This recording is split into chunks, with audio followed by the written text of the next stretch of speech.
Sekarang kita masuk ke pembahasan tentang crown.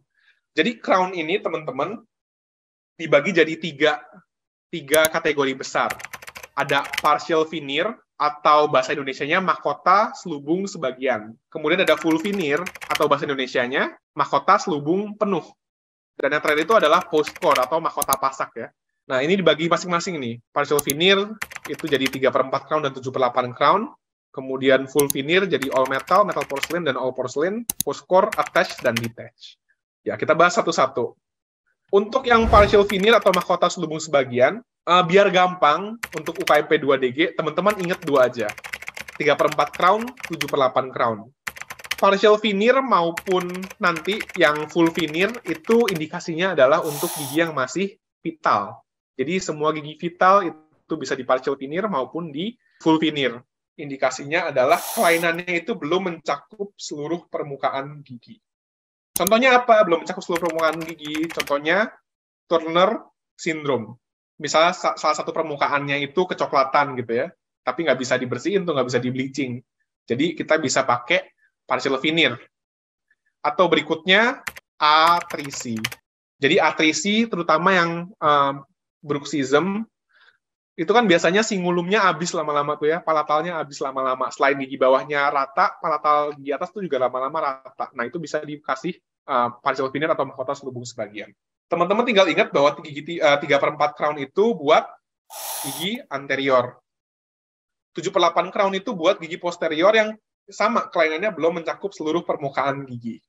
Kalau di pilihannya, kalau giginya posterior, tapi di pilihan kok nggak ada 7/8 crown, Kak, atau nggak ada 7/8 crown, nah itu langsung aja pakai 3/4 crown juga bisa. Tapi kalau ada 3/4, ada 7/8, pilihnya 7/8 crown. Untuk yang selubung penuh atau yang full veneer, itu dibagi jadi 3 ya, all metal, metal porcelain, dan all porcelain. Pemilihan masing-masingnya itu tergantung dengan lebar ruang pulpa, sama kebutuhan estetiknya sebenarnya. Semakin tua, ruang pulpa akan jadi semakin sempit. Kenapa? Karena ada dentin sekunder ya.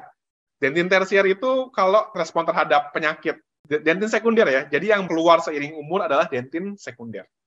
Yang perlu teman-teman ingat adalah margin preparasi dan juga ketebalan preparasi, karena itu yang sering atau berulang kali ditanya.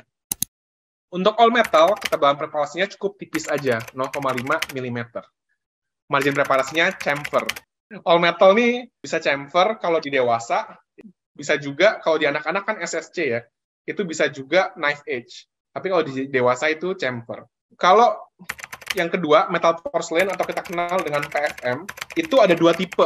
Ada fully veneer dan partly veneer. Kapan teman-teman bisa pakai mahkota yang full veneer, yang semuanya pakai porcelain? Itu adalah kalau pasien teman-teman oklusinya normal, nggak ada beban kunyah yang berlebih, kemudian giginya nggak miring, sama overjet overbite-nya itu normal. Karena overjet overbite kan berpengaruh ke beban kunyah.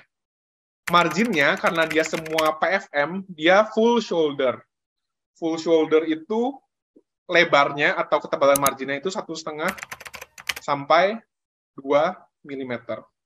Kalau partly veneer itu pada gigi-gigi yang tadi, yang ada kelainan, beban kunyah, giginya miring, sama overbite overjetnya itu nggak normal, yang mempengaruhi beban kunyah tadi. Nah, kalau ini marginnya berbeda. Yang labialnya dia shoulder, di bagian lingual dan palatalnya chamfer, karena di bagian labialnya dia pakai porcelain. Maksudnya dilapisi oleh porcelain. Di bagian labialnya sama, jadi dia 1,5 sampai 2 mili. Yang lingual palatalnya dia cukup 1 sampai 1,5 mili aja.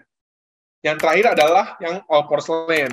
Nah, yang all porcelain ini ketebalan preparasinya 2 mm dan juga margin preparasinya itu full shoulder. Berikutnya adalah post and core crown atau mahkota pasak.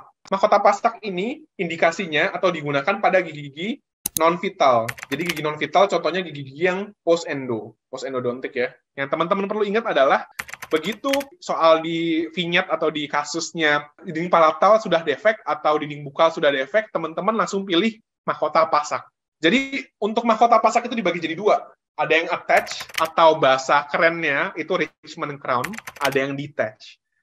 Yang attach crown itu mahkota dan pasak dan crown itu jadi 1.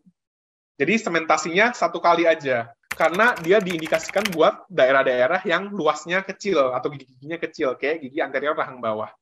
Biar nggak buang space buat sementasi gitu ya. Jadi semuanya langsung tinggal plug semen sekali dan nggak ada space yang kebuang gara-gara sementasi 2 kali gitu. Yang kedua, buat gigi-gigi yang lainnya selain yang sempit-sempit, itu detach crown. Post dan core itu jadi satu, kayak teman-teman buat bisa dari metal ataupun di build up pakai fiber dan juga GIC. Kemudian crown-nya itu ya, yang tadi metal disementasi dulu ke dalam saluran akar, crown-nya baru disementasi lagi, jadi sementasinya 2 kali. Nah, itu perlu ruangan lebih karena ada sementasi tambahan gitu kan. Makanya nggak dipakai di gigi rahang bawah yang cenderung lebih kecil-kecil.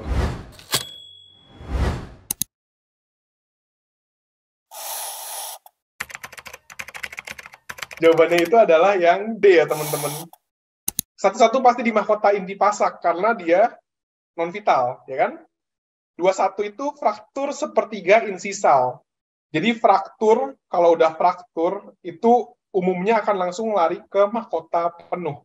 Jadi yang bisa dipakai mahkota sebagian, itu tuh hanya pada kasus-kasus yang tadi defek permukaannya, nggak seluruhnya. Kalau udah seluruhnya, itu udah pasti pakai yang penuh ya.